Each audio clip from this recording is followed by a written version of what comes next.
Habib, itu gimana penjelasan Anda lihat video ya, pertama saya menanggapi soal relasi ayah anak ini ya. Betulnya kan hal yang sangat mudah bagi kita mencernanya.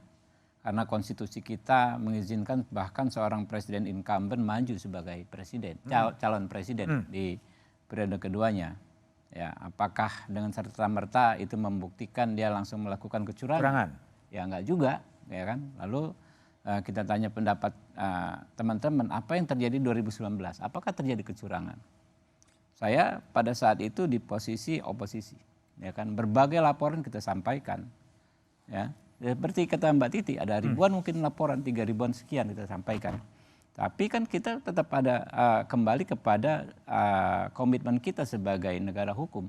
Ketika semua proses hukum sudah dilaksanakan, Bawaslu, kemudian sentra Gakumdu lanjutannya, ya kan, kemudian ke MK, ke DKPP bahkan, ya.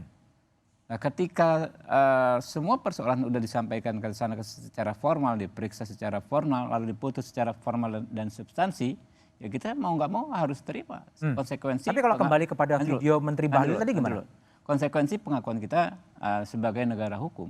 Jadi banyak kekurangan di Bawaslu, betul kata Mbak Titi, sekian ribu laporan, banyak kekurangan. Tapi bukan berarti lantas kita mau ngapain gitu kan ya? Bukan berarti kita ya sudah kita cari jalan lain selain jalan hukum, kan nggak begitu juga. Mari sama-sama kita perbaiki. Nah, tadi terkait Menteri Bahlil juga gampang mencernanya kok. Ada aturannya kok. Menteri boleh bagian dari tim pemenangan, bahkan jadi calon juga boleh. Lalu dia beraktivitas bisa di searching dengan gamblang di hari apa, ya kan ya, di jam berapa. Nah, kalau toh memang ditemukan pelanggaran, kan ada ininya, ada jalannya untuk menyelesaikan. Laporkan. Gitu kan ya, ke Bawaslu, silakan, karena ada sanksinya, ya. Kalau di luar dengan kapasitasnya sebagai pejabat negara di 283 Undang-Undang Pemilu melakukan kebijakan yang menguntungkan atau merugikan salah satu peserta pemilu bisa dihukum. Begitu juga yang sekarang kami analisa tentang kepala BNP TKI, apa namanya yang baru sekarang, Pak Beni Ramdhani, menghadirkan Pak Ganjar di acara tersebut, ya kan, yang dibiayai oleh negara. Ini kami juga sedang analisa. Nggak ada masalah, ya kan. Ya, hal-hal seperti ini saya pikir akan terus terjadi dari saat ini setelah kick off sampai nanti final penghitungan suara. Tapi kalau kami sudah punya inilah ya pelajaran ya, jangan yang seperti ini membuat kita lupa bahwa tugas utama kita adalah menyampaikan gagasan-gagasan kita kepada masyarakat. Gagasan, nah, itu yang penting menurut saya. Makanya dibentuk kalau di tempat kami Direktorat Advokasi dan Hukum. Ya silakan aja, ini tim lawyer yang gerak. Yang akan menggerak. Tapi yang menyampaikan gagasan dan lain sebagainya itu. Karena rakyat kita, ya menurut pendapat kami sekarang ini capek dengan adu tuduhan. Ya. Adu serangan, capek. Mereka pengen nanya wacananya apa, gagasannya apa di para calon ini. Baik, Mas Dirman, kalau Mas Dirman lihat tadi dalam posisi Menteri Bahlil yang juga menurut Mas Habib boleh ikut berkampanye, BNP 2 TKI, ya, Beni Ramdhani, ini kan memang karena problem apa? Karena aturannya memang nggak jelas gitu, semuanya boleh melakukan apa? Ada problem etik dan problem moral atau gimana kalau Mas Dirman lihat? Ya, katanya ada 3 level bertindak atau perilaku ya. Pertama itu serba boleh. Serba boleh. Yang mendrive itu kemauan, keserakahan. Yang kedua legalistik.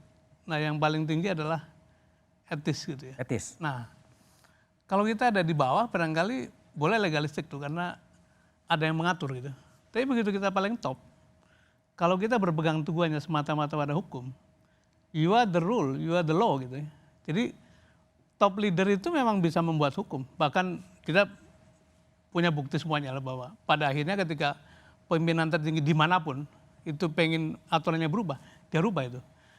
Karena itu yang mengatur perilaku dari para pejabat tinggi adalah beyond legalistik, harus etik gitu. Dan itu yang menurut saya sekarang sedang kehilangan. Kita sedang kehilangan keteladanan dari para pemimpin tingkat tinggi, sehingga seluruh aturan itu dipermainkan gitu. Misalnya tahun lalu tuh ada satu judicial review yang dulu para menteri ketika harus kampanye harus mundur, Sekarang jadi dibolehkan, cuti. tidak hanya izin malah kepada presiden gitu. Jadi calon Ini harus- membuat mix up ya, bahwa antara peran dia sebagai pejabat negara, sebagai juru kam atau sebagai tim kampanye itu bercampur-campur.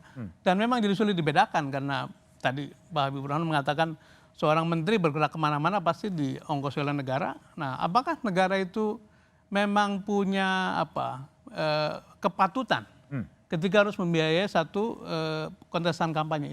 Ini yang barangkali perlu menjadi renungan kita bersama, bahwa kalau kita masuk pada ketinggian posisi, maka tidak cukup berpikir legalistik. Harus melampaui ketentuan legal saja, tapi pada etik dan tidak, yaitu patut atau tidak dilakukan. Dan barangkali itu menjadi PR kita untuk mengembalikan Ke depan patutan ya. itu. Bang Todung, kalau ini kan problemnya kan memang ada problem legalistik ya, ada problem etis, ada problem apapun gitu. Ini kalau capres-capres, cawapres ya, menteri-menteri kemudian berkampanye gitu kan pasti akan potensi menyalahgunakan jabatannya ada ya. Meskipun belum tentu juga ada gitu. Nah ini kan apakah memang tidak sebaik ini ada tadi yang Mas Dirman katakan gitu loh. Ya udah diatur saja, memang mundur saja dari posisi siapapun itu agar kontestasi itu bisa menjadi lebih clear. Tapi jawabannya setelah jeda berikut ini saja.